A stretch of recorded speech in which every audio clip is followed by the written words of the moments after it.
الحمد للہ رب العالمین والصلاة والسلام علی سید الانبیاء والمرسلین وعلی آلہ واصحابہ اجمعین، اما بعد فاعوذ باللہ من الشیطان الرجیم، بسم اللہ الرحمن الرحیم۔ میرے عزیز اسلامی بھائیوں اور بہنوں، اللہ تعالیٰ نے انسان کو بہت سی نعمتیں دی، اور ان میں سے ایک نعمت ایسی ہے جو انسان کو سیدھے اللہ سے جوڑ دیتی ہے، اور وہ نعمت ہے دعا۔ دعا کوئی معمولی چیز نہیں، دعا اس بندے کا اللہ سے رشتہ ہے، دعا روح کی غذا ہے، دل کی راحت ہے، اور دعا مومن کا ہتھیار ہے۔ ایک حدیث پاک میں آتا ہے کہ رسول اللہ صلی اللہ علیہ وسلم نے ارشاد فرمایا، حدیث پاک کا مفہوم ہے دعا عبادت کا سار ہے۔ جامع ترمذی حدیث نمبر 3371۔ یعنی جس بندے کی زندگی میں دعا نہیں، اس کی عبادت ادھوری ہے۔ کیوں؟ کیونکہ دعا میں اخلاص ہے، دعا میں بے بسی ہے، دعا میں یہ اظہار ہے کہ اے اللہ میں کمزور ہوں، تو قادر ہے، میں طلبگار ہوں، تو دینے والا ہے۔ قرآن مجید میں اللہ تعالیٰ خود ارشاد فرماتے ہیں، ادعونی استجب لکم، سورہ غافر آیت نمبر 40۔ اللہ تعالیٰ سورہ غافر کی آیت نمبر 40 میں خود ارشاد فرماتے ہیں، تم مجھے پکارو میں تمہاری دعا قبول کروں گا۔ اللہ تعالیٰ خود اپنے بندوں کو پکار رہا ہے، مجھ سے مانگو میں دوں گا، پوچھو میں سنوں گا۔ دنیا میں کون ہے جو اتنا کرم کرتا ہو؟ ایک صحابی کی دعا کا اثر۔ ایک صحابی رضی اللہ تعالی عنہ سفر میں تھے، راستہ بھٹک گئے، پانی بھی ختم ہو گیا۔ انہوں نے وضو کیا، 2 رکعت نماز پڑھی اور رو کر اللہ سے دعا کی، اے میرے رب، تو ہی سہارا ہے، تو ہی منزل دکھانے والا ہے۔ ابھی دعا ختم ہی نہیں ہوئی تھی کہ بادل امڑے اور موسلا دھار بارش شروع ہو گئی، پانی بھی ملا اور راستہ بھی صاف دکھائی دینے لگا۔ یہ دعا کی قبولیت اور اللہ کی رحمت کا نور ہے۔ اب ہم دیکھتے ہیں کہ دعا کی کتنی قسمیں ہوتی ہیں، کتنے طریقے سے دعا قبول کرتے ہیں اللہ تعالیٰ۔ اللہ تعالیٰ دعا کو 3 طریقوں سے قبول کرتے ہیں۔ ایک حدیث پاک میں آتا ہے کہ رسول اللہ صلی اللہ علیہ وسلم نے ارشاد فرمایا، جب بندہ دعا کرتا ہے تو اللہ اسے 3 میں سے ایک چیز ضرور دیتے ہیں۔ وہ 3 چیزیں کیا ہیں؟ سب سے پہلے تو وہی چیز دے دیتے ہیں جو اس بندے نے طلب کی ہو، دوسرا اس سے بہتر دے دیتے ہیں۔ اللہ تعالیٰ کبھی جو بندہ مانگ رہا ہوتا ہے وہ نہ دے کر اس سے بھی زیادہ اچھا کچھ دے دیتے ہیں، جو کہ بندے کے حق میں بہتر ہوتا ہے۔ ہو سکتا ہے جو بندہ مانگ رہا ہے وہ اس کے حق میں بہتر نہ ہو، تو اللہ تعالیٰ تو بہتر جاننے والے ہیں، اس لیے اللہ تعالیٰ وہ نہ دے کر اس سے بہتر کچھ دے دیتے ہیں۔ اور تیسرا، اس سے کوئی بڑی مصیبت ٹال دیتے ہیں۔ کبھی ہم کو لگتا ہے کہ ہم اتنے دن سے دعائیں کر رہے ہیں، رو رہے ہیں، اللہ تعالیٰ سے مانگ رہے ہیں، لیکن اللہ تعالیٰ میری سنتا ہی نہیں، میری دعا ہی نہیں قبول ہوتی۔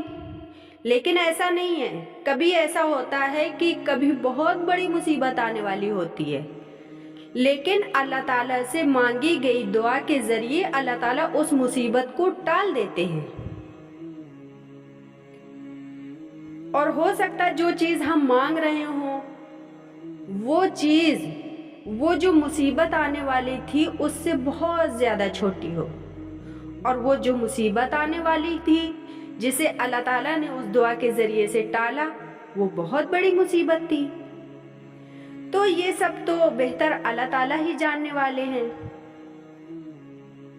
یہ حدیث مسند احمد حدیث نمبر 11133 میں موجود ہے۔ یعنی دعا کبھی ضائع نہیں جاتی، ہم سمجھیں یا نہ سمجھیں، دعا کا اثر ضرور ہوتا ہے۔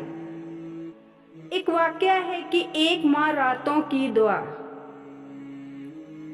ایک ماں کا بیٹا جنگ میں گم ہو گیا۔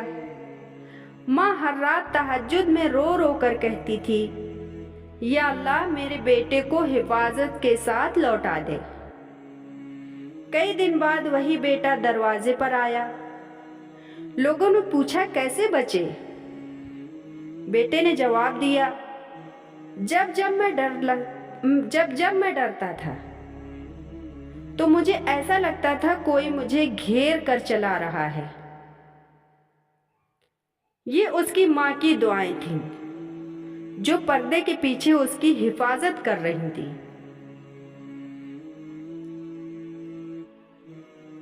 قرآن مجید میں اللہ تعالیٰ سورہ بقرہ کی آیت نمبر 2 میں ارشاد فرماتے ہیں،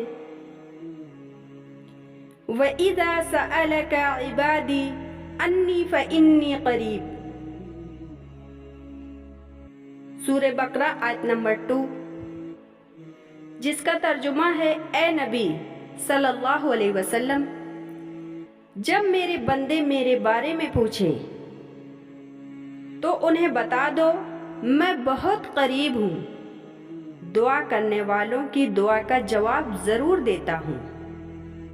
اللہ اکبر! اللہ قریب ہیں، سننے والے ہیں اور قبول کرنے والے ہیں۔ اب ہم دیکھتے ہیں کہ کچھ خاص گھڑیاں ہوتی ہیں دعا کی، جو دعا جن گھڑیوں میں قبولیت کے چانس زیادہ بڑھ جاتے ہیں۔ تو وہ اوقات کون کون سے ہیں؟ سب سے پہلا تو ہے جمعے کا ایک لہجہ۔ صحیح مسلم حدیث نمبر 852 میں رسول اللہ صلی اللہ علیہ وسلم نے ارشاد فرمایا، جمعے کے دن ایک ایسا وقت آتا ہے جو مل جائے تو دعا ضرور قبول ہوتی ہے۔ تو ہمیں چاہیے کہ جمعے کے دن، ویسے بھی جمعے کا دن بہت افضل دن ہے، اور اس دن ہمیں صاف صفائی کا، عبادت کا، تلاوت کا، درود شریف کی کثرت، استغفار کی کثرت، دعاؤں کی کثرت، یہ سب کرنا چاہیے۔ اور ہمیں یہ بھی خیال رکھنا چاہیے کہ اسی دن ایک ایسی گھڑی ہے، ایک ایسا وقت آتا ہے جس میں دعا ضرور قبول ہوتی ہے، اور اس وقت میں سب سے زیادہ چانس ہوتے ہیں کہ عصر سے لے کر مغرب تک کے بیچ کا جو وقت ہوتا ہے اس میں دعاؤں کی قبولیت کے بہت زیادہ چانس ہوتے ہیں۔ دوسرا ہے سفر میں۔ ترمذی شریف کی ایک حدیث ہے جس کا مفہوم ہے کہ رسول اللہ صلی اللہ علیہ وسلم نے ارشاد فرمایا، مسافر کی دعا اللہ ضرور سنتے ہیں۔ ترمذی شریف حدیث نمبر 3448۔ تیسرا ہے ماں باپ کی دعا۔ ایک حدیث پاک میں آتا ہے کہ رسول اللہ صلی اللہ علیہ وسلم نے ارشاد فرمایا، ماں باپ کی دعا آسمان کے دروازے کھول دیتی ہے۔ ترمذی شریف حدیث نمبر 1905۔ ایک واقعہ ہے کہ توبہ کرنے والے کا دل بدل گیا۔ کیسے؟ ایک گنہگار شخص رات کو کہنے لگا، اے اللہ تو مجھے سے ناراض نہ ہو، میں تیری طرف لوٹ آیا ہوں